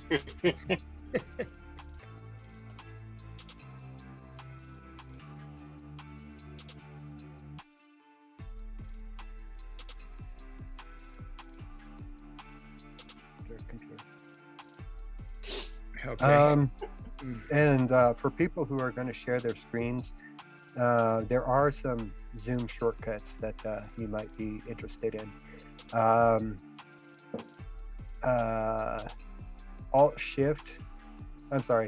Alt-T will pause and resume your screen sharing. Alt S will start your screen sharing. And while you're doing your screen sharing, you know how that little bar pops up? If you hit Control Alt Shift H, that hides it. Everybody write that down. I know people have complained about that bar. It's like, how do I get rid of it? It's blocking stuff. It's Control Alt Shift S. Or Control. But I don't know what. I'm sorry. Since I don't know what I'm an expert in, I don't have any screen ready. I'll just smile and go. You're an expert in all things photography. For good Lord, you taught the frickin' subject. I say, ask Scott. Scott's got those answers. My go-to is to tell him to talk to Matt. Yeah, there we go. That's what I do. That's what I do. Yep. I was just, you have time for small chat, or are we doing stuff? Oh, we're chatting now. The meeting doesn't actually start till 7. Yeah, there's a photographer in town named Bob Williams. He does a lot of the commercial stuff. He's very good. We had coffee on Monday morning to just chit chat. And he said, I'm really stuck on what I got to do. I'm going to have to go up to Focal Point. I went, well, you got a good place to go. Yep. Then I was with another photographer who had volunteered to photograph polished spheres of dinosaur bone. Very reflective surface.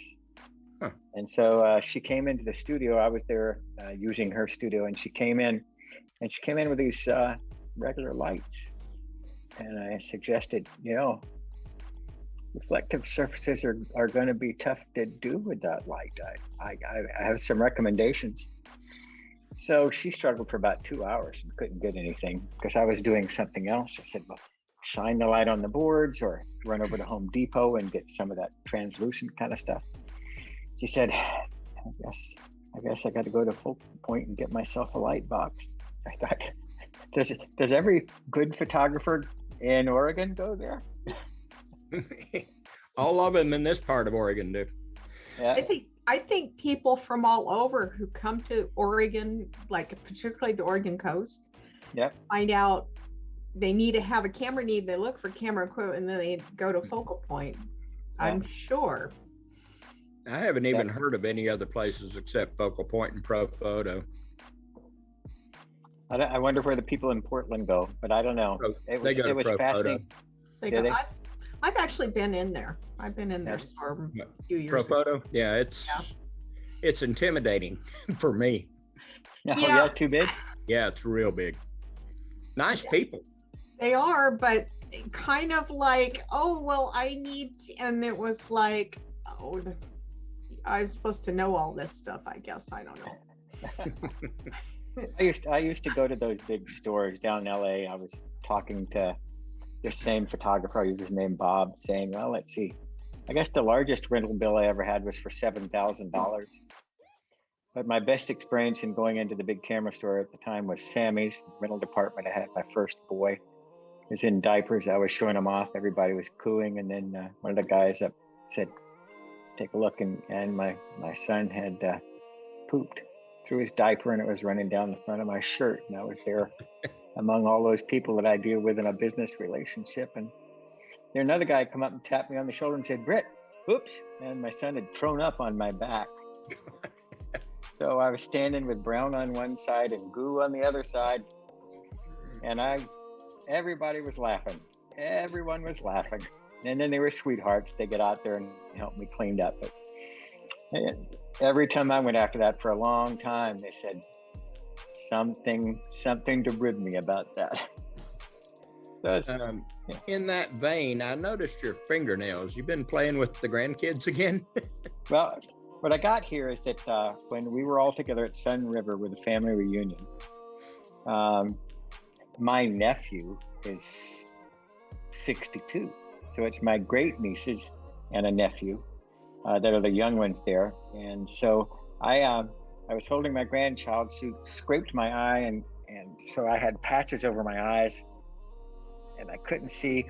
And all the young ones got together and decided to give themselves facials. So I was invited to come sit at the table, but I couldn't get a facial because I had this rag around my hand. And so one of my great nieces said, "You need Christmas fingernails."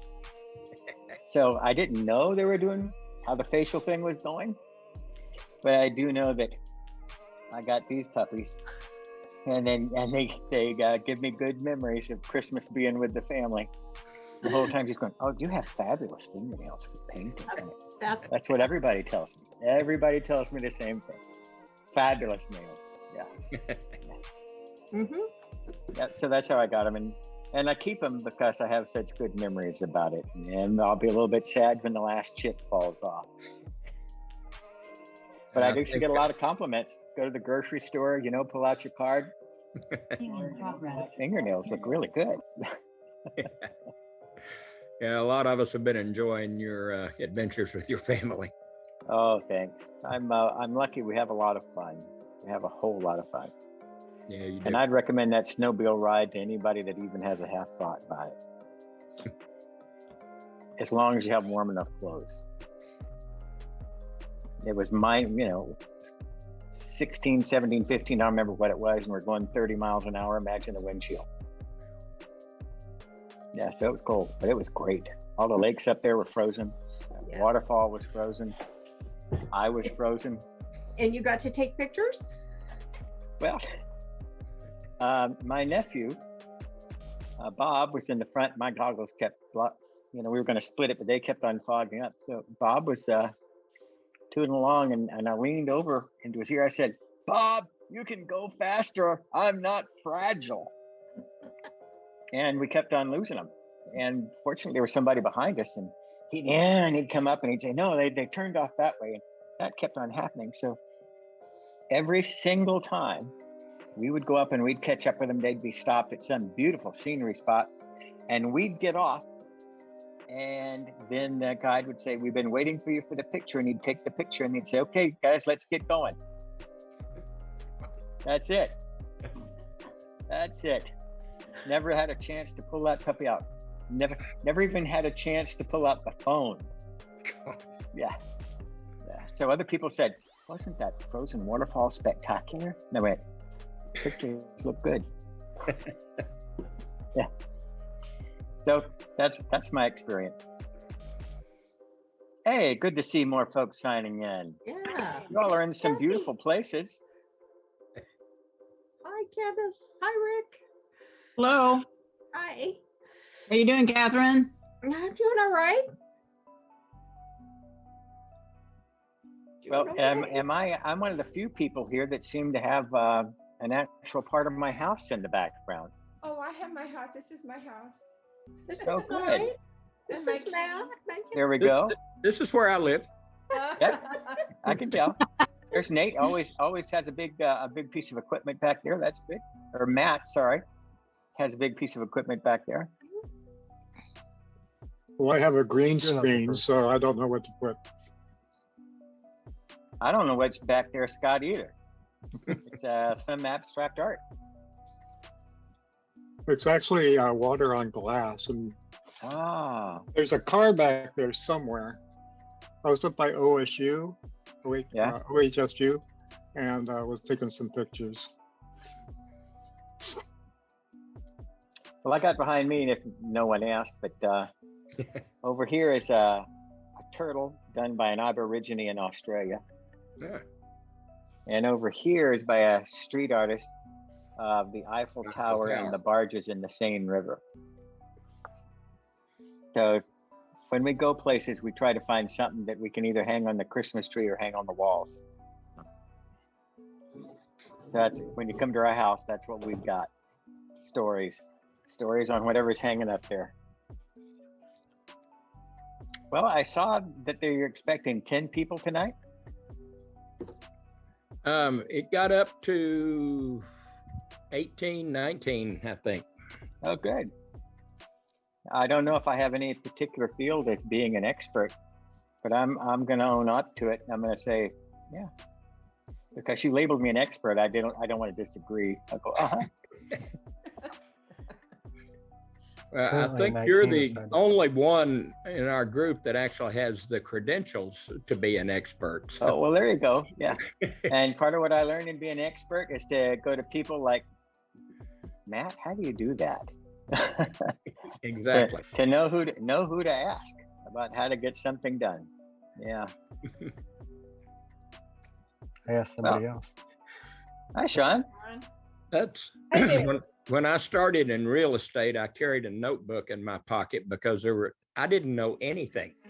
I knew financing. The guy that I went to work for gave me a book on financing while I was working on getting my license. And he said, learn this and you'll be ahead of 75% of the realtors in town. So I learned, I knew that, but I didn't know anything else. And I carried that book and somebody would ask me a question and I would take out my book and I would write it down. And I would say, I don't know the answer to that question, but I know somebody who does, and I'll get back to you. That's smart. And it made an impression with a lot of people. And I learned a lot of things. Yeah. Because I learned what was important to the buyers. So I could go ask the people who knew the answer to those questions, usually my broker. Yeah, good. Who's still well, I know that when I was in charge of running meetings and I'd taken these seminars on how to run meetings, sometimes somebody would say, well, Britt, what are we supposed to do here? And I would say, you know, I've had this training and I have no clue at all. But I promise you at the next meeting, I'll know what to do. Yeah. I think a big part is staying up front. I don't know. Yeah. Hope that doesn't happen too often tonight. I just got signed out because somebody else signed in. So, but I seem to still be here. So I don't know why I got that message. Yeah, I think people respect. Oh my God! Now I've got part of my house visible. I think people respect people who are confident enough to say, I don't know, but I'll get the answer and get back to you. Yeah. Well, you know, I used to do that as a teacher too. Some student asked a question and I'd say, just a minute. And I'd get a 3x5 card, find the answer, write it on it, and hand him when he came back into the class the next time. Yeah, there's all kinds of stuff like that. Yeah, it's my theory that lawyers go to school for 4 years to learn which books to look up the answer in. They don't know That's anything. pretty much true. Yeah. Yeah. So Max shows up, he can confirm that. Pardon? Do what? I said when Max shows up, he can confirm whether Rick's statement is true. Yeah. Well, it is largely true. That's right. You can't possibly learn all the things in law school that you're going to need when you get out and practice. Well, it sounds like Max, but I don't see a picture. That must be the Salem Digital Group guy. I'm working on it. Okay. Well, speaking of lawyers, I have to tout my niece-in-law. She is from Mexico. She is an absolutely lovely, wonderful person. They now have a little baby girl who's just a princess. And she last year not only graduated from law school at Willamette, she got her citizenship. All right. All in, yeah. So she's just, my nephew says, she's just such a smarty pants. She just remembers everything. She's just wonderful. Photographic memory. Yeah. Yes, yes. And she's just a delight. She's just as sweet as she can be. Was Eric Schumann involved in helping her get her citizenship? Oh, No. I don't know what classes she went to. I'm inclined to ask Eric if maybe she was one of his students. Yeah, I know he teaches, and But yeah, I was just like, she did that all like in 1 year. She graduated from law school and her citizenship. Oh my gosh. Willamette is tough too. Rick's daughter-in-law graduated from Willamette. I would hope that anybody who can pass the bar would know enough to get their citizenship. Yeah, I would think so. You know, Max, I'm sorry to get you out of bed. Well, this is one of my favorites. This is Van Gogh painted his bedroom at least 3 times, and this is the second version. So did you see the Van Gogh experience? up No, in I Portland? didn't. No. Oh, go. Do not pass go. Go directly there and go see that. There is nothing at all like it. It is really, really good. You begin by reading quotes and you begin to think this is a little tiresome, but by the time you finish reading them all, you are ripe and ready to step into this massive experience. It'll transport you. I promise it will transport you. Well, right now I'm locked down with the positivity test rate at 22%, and with the Salem schools closing as of Friday, I'm having as little to do with other live people as I can avoid. Well, you should know it's a great big giant space when you're there. And it's very easy to have social distancing. This is the one up in Portland? Yep. Okay. Yep. We have been to the Van Gogh Museum in Amsterdam, and that was academic and that was gorgeous. But to go see the Van Gogh exhibit experience was an emotional resonance that I did not anticipate. Yeah, my wife and I want to go there. God, I highly recommend it. My wife and I both went, wow. At first, you don't know quite what to make of it. Like I said, there's a whole series of quotes and you think it's tiresome, but if you take the time to read them all, boy, they do make you ripe for the picking when you walk into that great big giant auditorium. So I encourage reading every one. It's good. I like it. I'm sure I did a good sales job. I'll know if Max says, oh yeah, I went. I endangered my life and I went up to Portland. Yeah.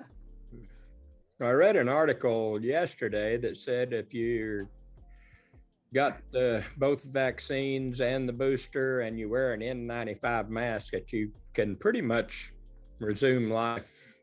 That's what I read relatively too. Normal. Yeah. Yeah, I'm triple vaccinated and I don't, anybody I'm going to work with, I always ask, are you vaccinated? My favorite stylist, she's an anti-vax person. Nope, sorry. Yeah. Yeah. Went and got a haircut today. My barber is vaccinated and wears a mask while he gives me a haircut. Good. Good. Some of us don't need I'm still wearing my COVID haircuts. I just gave myself another one the other day. There we go. Gordon, you just go in for a polish, don't you? Yeah, my wife just takes the clippers and cuts everything off every month or two.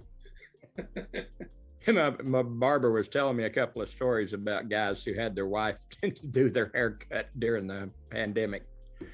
And they wound up wearing hats until they came in to see him. By the way, my wife does mine and I have a hat. My wife's done mine since we were married. So I'm getting that notice that people want to be admitted, and I'm just saying, sure.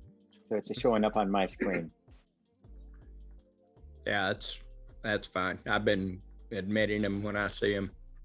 Okay. Doesn't matter. I thought that I set this thing up without a waiting room, but that's okay. As soon as I see it, I just press the little button. That's fine. Everybody's welcome. Hey, Elaine and Sil. Hi, Sil. Hey, guys. Hi, how are you guys? Doing okay. What fly fishing photos? What fly fishing photos? Yeah, flies. None lately. I've been on a hiatus for a long time. Have you? Yeah.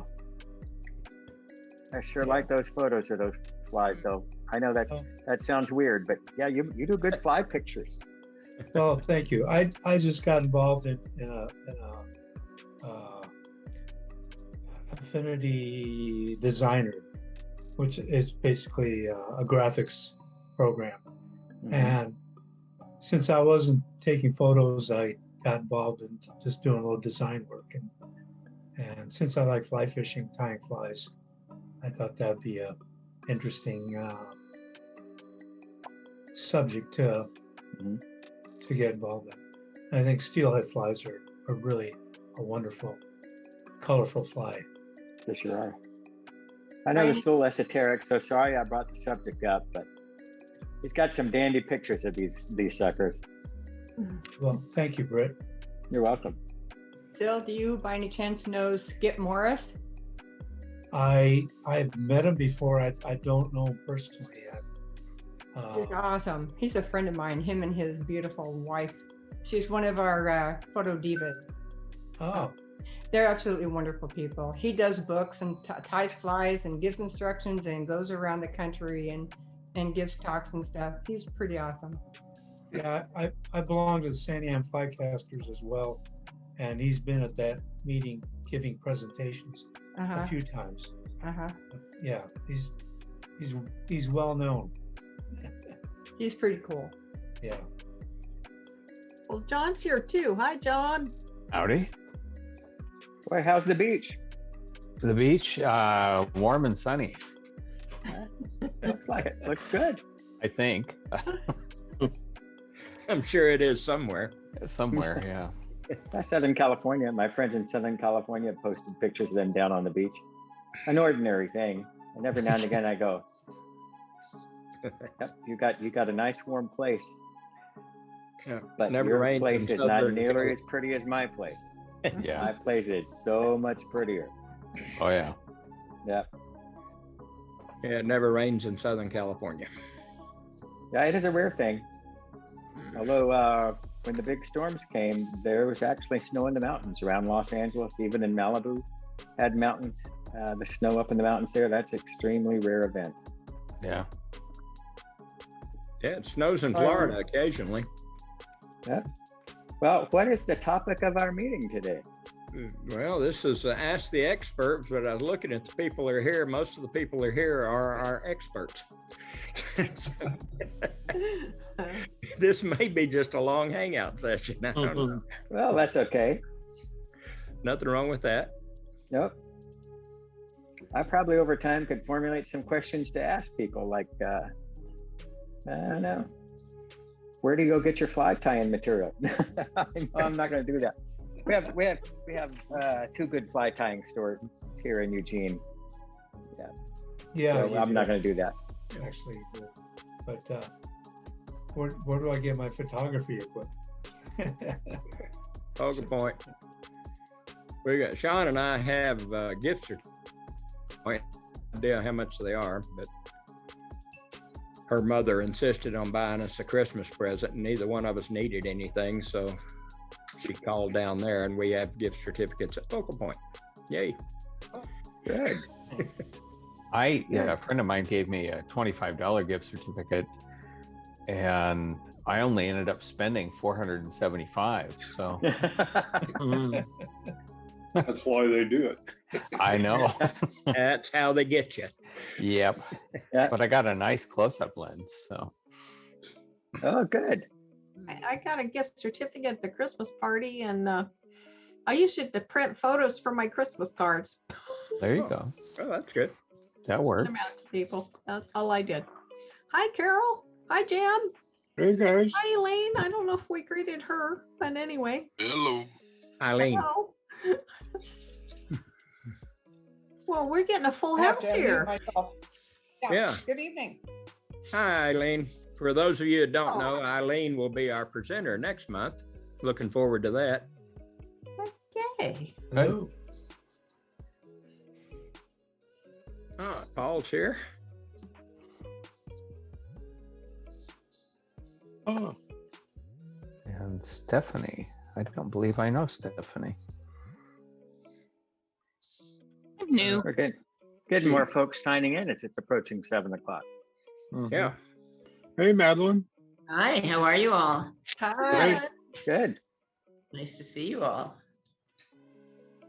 Somehow, at some point, Matt's going to take a group shot. I don't know exactly what he's planning on doing, but I was looking at our group photo on our discussion page, and about half those people aren't in our group anymore, and at least 3 of them don't even live in Oregon anymore. Yeah. And so it was time for a new photo. So Matt's going to take one tonight. I don't know how you're going to do it, Matt, but you can tell us when to smile or. Yeah, just Well, take a then really, I'll be ready for my close up, Matt. Yeah. I forgot how to do this.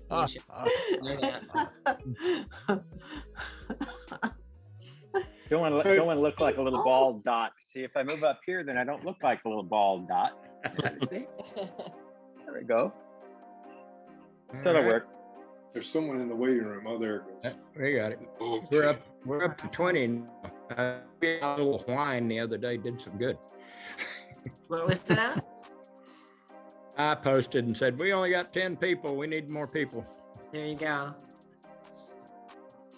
Did you get more people? We got more people. We're up to 20 now. Hi, Paul. Oh, wow. How you doing, Paul? Oh, pretty good. How about you? Great. This is great. We got 20 experts. Yeah. It's nice to see Gordon Banks. I don't think I've met Gordon Banks, but I see all your postings, so it's nice to see you as well this time. No, you've met me. I've been to meetings with you. That's a while ago then, I'm sorry. It's been a while since we've had meetings. But yeah, well, even online, I don't remember, so, I wouldn't forget you. My PhD professor's name was Alpert. Oh, right. Now I remember chatting with you. Okay. Sorry about that. Thank Gordon's you given workshops. He reminder. comes to most of the meetings. He's Yeah, good. done a few presentations at the meetings too, I think. We're going to make him do some more in the future. He knows the science. He knows what? Yeah, Gordon can tell you a lot more about life than you ever wanted to know. Sounds interesting right there. The Philosophical Photography Club, eh? The PhD was in physics, so that's why I know a lot about life. Mm-hmm. In fact, I would love to study physics. Can we do physics? Yeah, can we do a physics expert workshop? Seymour Alpert, my professor, was an expert in laser light. Okay. I can never get through past chapter like 3 or 4 in any physics book I've ever tried. Even like Physics for Dummy, I get stuck at chapter 4. When they start getting into quantum physics, it's like, huh? Quantum physics should not be chapter 4. Quantum physics should probably be chapter 30 or 40. Yeah, well, I've obviously chosen the wrong books. Gordon have a good friend. He's a physicist. He does satellite stuff. And one of those door-to-door people came by and they said, no, you don't have to buy anything, just do the survey and I'll get $20. So he's really nice. So he said, okay, come on in, we'll do the survey. And so the young man says, and so what is your job? And he said, I'm a research physicist. The young guy looks around. He says, can you spell physicist? Physicist. And it went downhill from there. This PHI, no, that poor kid. That poor kid. I felt for him. Have you done any announcements yet, Rick, or anything? No. We've just been having fun. Good. Jim's here. Hi, Jim. Hi, Jim. Hi, Jim. Hi, Jim. Really nice to I have see to unmute you. myself. Hi, guys. Hey, there he is. Yeah. Good seeing you. Good seeing you too. So, what is it we're doing tonight?